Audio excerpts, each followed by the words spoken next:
वृक्ष पा सकें। हम जानते हैं कि कई वृक्ष इतने संवेदनशील हैं कि स्पर्श से वो कुम्भला जाते हैं।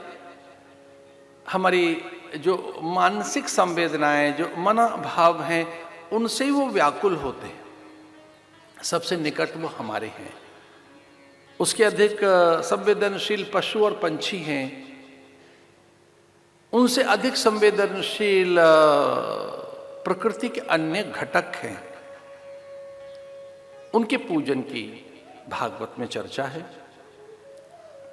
कंस के अनेक प्रकार के उपद्रव, प्रकोप, एक वर्ष के बालकों की हत्या कंस कर रहा था।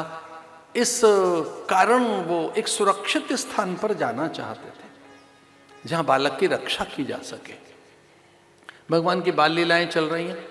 इन बाल लीलाओं में हम देख रहे हैं कि देवकी और वसुदेव उस बालक को जैसे तैसे बचाना चाहते थे, तो नंद भवन में भेज दिया। कभी कभी कोई एक बीज, कभी कोई एक चीज ऐसी है जो संरक्षण चाहती है, हमारा हमसे अभिरक्षित होना चाहती है। भगवान ने ब्रजवासियों को ये काम दिया। नंद भवन से अपनी गौओं को लेकर ब्रजवासियों के संग नंद बाबा वृषभानु राज्य में पहुंचे। वृषभानु ने उनका बड़ा आदर किया। उनके मनोभाव विचार जानकर ही कहा कि ये जो ऐसे धनुषाकार में जो सकल भूमि है, यहाँ के सरोवर, जलाशय, झील, यहाँ की वनस्पतियां, ये सब आपकी हैं। ऐसे आप देखें तो चंद्राकार जो वहाँ बनता है, वो एक भौगोलिक जो वहाँ की सीमाएं इस प्रकार की हैं। अगर आप देखें तो पहले नंदगांव, फिर बरसाना, गोवर्धन और ऐसे वृंदावन, चंद्राकार, ये सकल भूमि आपकी है गौ के निमित्त। मैं नहीं जानता कि आपने किस तरह से मुझ पर उपकार किए, पर गौ के लिए ये संपूर्ण भूमि मैं आपको देता हूं। आप मेरे मित्र हैं। ये मेरा दान नहीं है, ये मेरा उपहार है, ये आपके सम्मान के लिए है।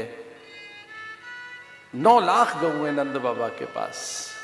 उन्हें चिंता थी कि हमारी गौएं और हमारे गोप ग्वाल बाल, इनकी कैसे रक्षा हो। तो वो सारे खेत खलियान, वो जलाशय, झील, सरोवर, सब उन्हें समर्पित कर दिए गए। आप ब्रज में कभी जाएं तो सरोवरों से भरा हुआ है ब्रज, झीलों से, जलाशयों से, जलागार से। भले ही किन्हीं कारणों से आज वो खारी हो गया हो जल, कई बार मानवीय भूल और बहुत प्रकार के दोष और अनेक प्रकार की मानवीय विकृतियां प्रकृति को बाधित करती है। लेकिन अद्भुत संवाद है नंद के और वृषभानु के कि मैं गौ के लिए सर्वस्व अर्पण करना चाहता हूं। ये गौ कैसे सुरक्षित रहे। तो गौ की रक्षा के लिए भी भगवान का आगमन, वो गोपाल कहलाए, गोविंद कहलाए। गोपाल की कम चिंता है उन्हें चिंता है गौओं की। मैं आपसे निवेदन करना चाहता हूं कि गाय का दूध, दधि, घृत आदि तो हमें स्वाभाविक रूप से प्राप्त हो ही जाएगा, पर वैज्ञानिक कहते हैं जो सबसे मूल्यवान संपदा है गौ की, जो अत्यंत कल्याणकारी संपदा है, वो उसका गोबर है, जो आणविक विकिरण में सहयोगी बनेगा। विविध प्रकार की व्याधियों में जो कवच है, जो रक्षा कवच है, वेद में उसे करीश अथवा करीशुणी कहा गया है।